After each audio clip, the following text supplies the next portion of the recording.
নমস্কার সবাইকে, আশা করি তোমরা সবাই খুব ভালো আছো। আমিও খুব ভালো আছি। তো বড়দের প্রণাম আর ছোটদের অনেক অনেক ভালোবাসা জানাই আমি আজকের ব্লগটা এখান থেকে শুরু করতেছি। এই ভিডিওটা হচ্ছে একদিন দুপুরে আমার আর আমার মায়ের একসাথে বসে ভাত খাওয়ার ভিডিও। তো ভাবলাম তোমাদের সঙ্গে একটু শেয়ার করি। তো এখানে দেখো, আমি আর মা দুজনে বসে গল্প করতে করতে আর টিভি দেখতে দেখতে কিন্তু আমাদের দুপুরের খাওয়াটা সেরে নিচ্ছি। তো মা আজকে রান্না করছিল।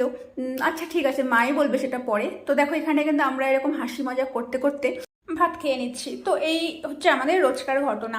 তো রোজ আমি আর মা একসাথেই ভাত খাই। আমারও একা খেতে ভালো লাগে না, আর মা তো আমাকে ছাড়া খাবেই না। তো এইভাবেই চলে আমাদের দিন। হাই,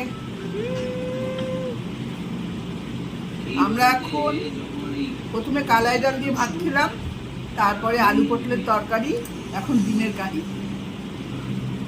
সিম্পল খাওয়া না, আলু পরোটা খুব ভালো হয়েছে, ডিমের কারিটাও। তো তোমরা যদি কেউ আমার মায়ের হাতে রান্না খেয়ে থাকো, তোমরা তো জানোই আমার মায়ের হাতে রান্না কিন্তু খুব টেস্টি হয়। তো এই টেস্টি টেস্টি রান্না দিয়ে আমি খাওয়াটা সেরে নিই। তো আজকের ব্লগটা আমি এখানেই শেষ করি। আমার ব্লগটা ভালো লেগে থাকলে কিন্তু অবশ্যই একটা লাইক কমেন্ট করতে তোমরা ভুলো না। তো আজকের জন্য টাটা।